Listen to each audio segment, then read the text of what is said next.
Alright, g'day guys, Wereman here, welcome back to the workshop.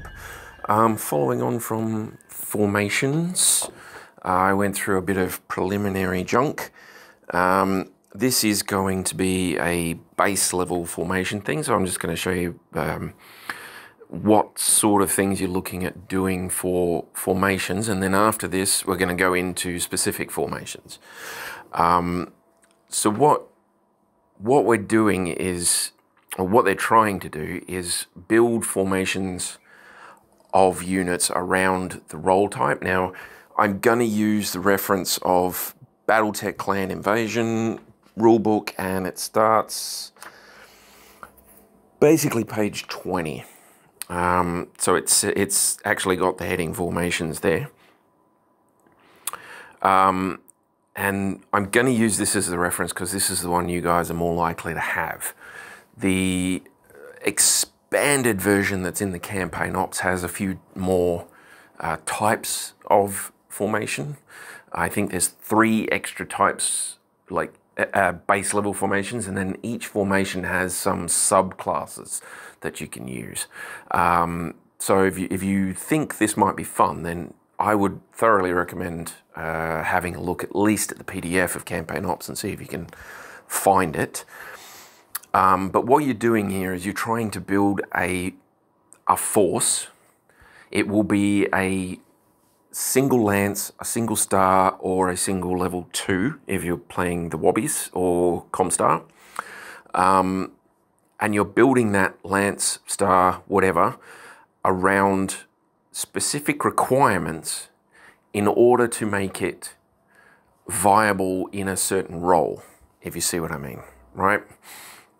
So what you have is, I think there's 7 different types of formation, and they all fill different roles in the game. So they all have different things that they're supposed to be good at.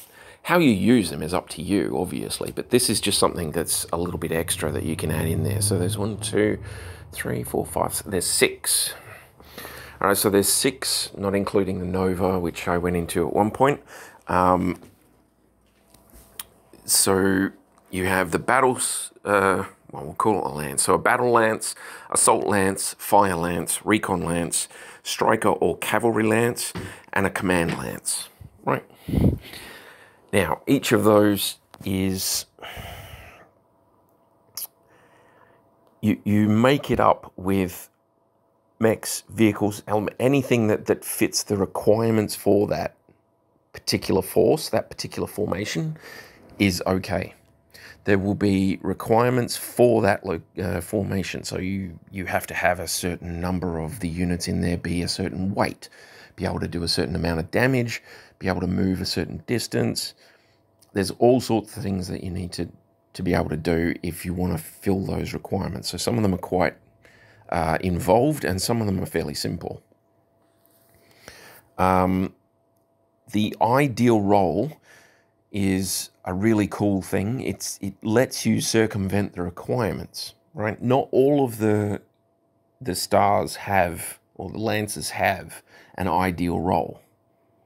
Okay, so the formations don't all have an ideal role, but if they do, and you can get units that all have that ideal role, then you don't have to meet the requirements for that formation.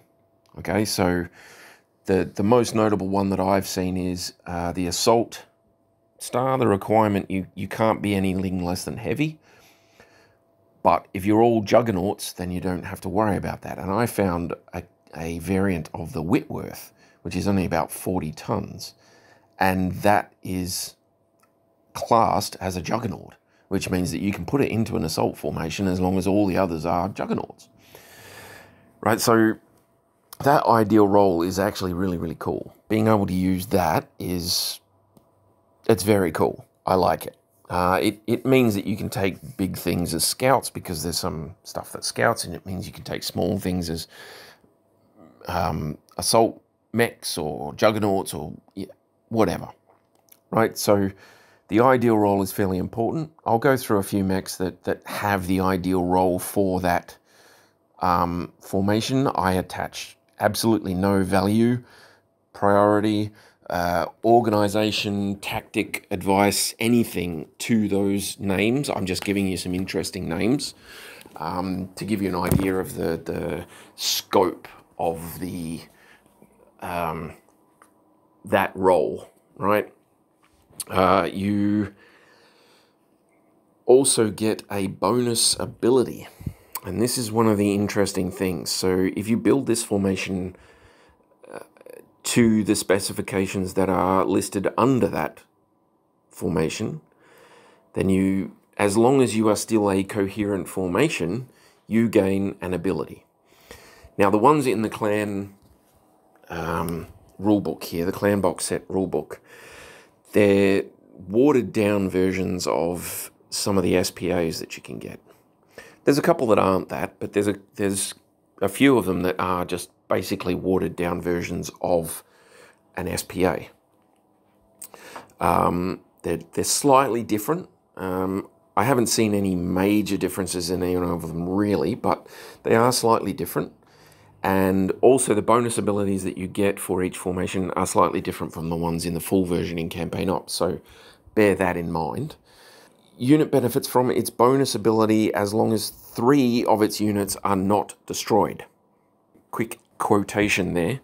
But you have to have at least 3 units still up. Now you can see an instant disability there for our Inner Sphere people, because that means if you lose 2 units, you lose your bonus ability.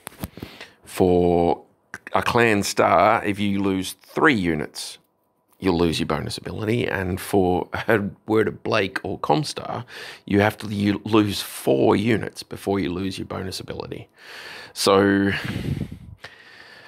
but another thing is that a lot of them say that only a set number of units get the ability. So if they say that only 2 units get this ability, then out of a level 2, you've got 4 other units that aren't getting any ability. Whereas in a Lance, you've got 2 units that get it and 2 units that don't. So you're actually not too badly off. But it's up to you to decide how you want to apply this or whatever. Yeah, I think that's it for the base rules for the formations. You have a set type that you want to go for. You have requirements for that. You have an ideal role that if all of the units in that formation have that ideal role, you don't need to meet the requirements. And you get a bonus ability where as long as 3 of the units in your formation still up and running, you can use that bonus ability. And that sounds kind of cool to me. Some of them are really good. Some of them are just, you know, I mean, maybe it isn't worth it to you, but it's, as I've said before, everything after the basic beginner box set and maybe Game of Armored Combat, it's all optional. So if you like the sound of this, or if you have access to it and you want to give it a crack, have a go, see if it's any good. If you like it, then you can feature it more often. If you don't like it, then you don't ever have to use it again. That's one of the really cool things about BattleTech. There's a lot of options. But yeah, next audio will be me starting through the formation types, which is going to be interesting. But we'll see how we go. All good. Yeah, I think that's it. All good. Not quite 10 minutes, but it's near enough. I will shoot through. You guys stay groovy, and I'll talk to you later. Bye.